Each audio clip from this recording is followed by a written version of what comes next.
kata terang adalah sesuatu yang menjelaskan bahwa hal itu terlihat jelas, nampak, dan tidak tersembunyi. Itu berarti jika seseorang berjalan dalam terang, maka ia akan terlihat oleh sesamanya, dan ketika terang itu berkuasa atas diri seseorang, maka terang itu akan ikut serta menyinari diri orang itu dan juga sesama. Jadi, jika Kristus adalah terang bagi orang percaya, maka Kristuslah yang akan berkuasa atas hidup kita dan menuntun kita pada jalan yang diterangi oleh kasih Kristus itu sendiri. Saudara-saudara yang dikasihi Tuhan, bacaan kita saat ini menyatakan fakta bahwa Yesus adalah anak Allah yang kekal. Yohanes menjelaskan bahwa dia secara pribadi telah melihat dan mendengar hal-hal yang dia ajarkan. Kebenaran Tuhan disajikan sebagai terang, sedangkan ajaran palsu disajikan sebagai kegelapan. Mereka yang berpegang pada kebenaran diselamatkan dari kekotoran dosa melalui terang kasih Kristus yang telah menyucikan kita daripada segala dosa, tetapi mereka yang mengaku tidak berdosa sama sekali adalah menipu diri sendiri karena hidup dalam kekotoran.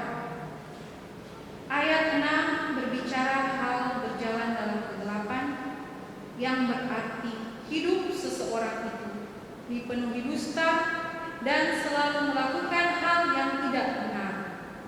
Ayat 7 menawarkan kontrasnya dan memanggil orang percaya untuk hidup menurut jalan Tuhan.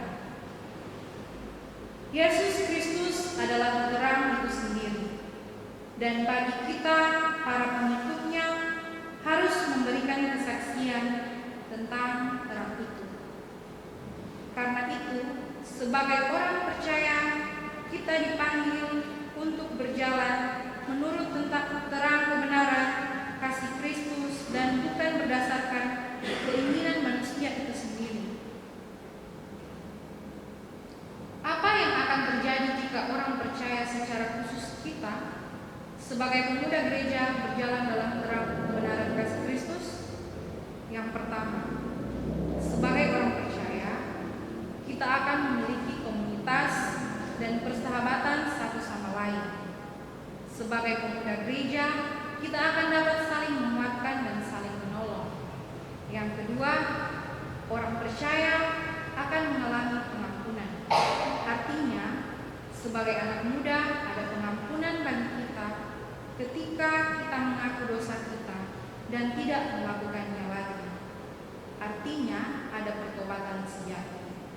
Yang ketiga, hidup dalam terang Kristus berarti kita mempercayai sepenuhnya kuasa Kristus di dalam hidup kita. Karena itu, percayakan masa mudamu pada Kristus.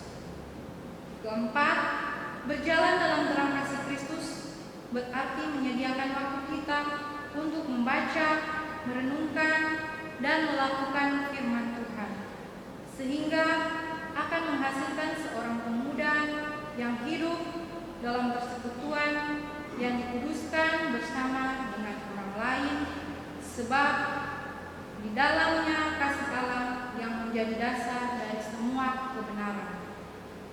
Dan pada akhirnya, hiduplah dalam persekutuan sebagai pemuda gereja yang selalu ada kemauan dan tekad untuk hidup dan berjalan dalam terang kebenaran kasih Kristus.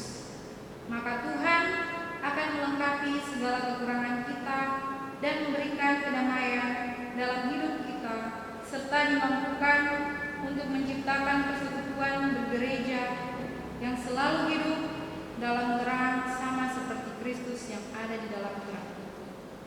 Maka kita pun beroleh persekutuan seorang dengan yang lain. Amin.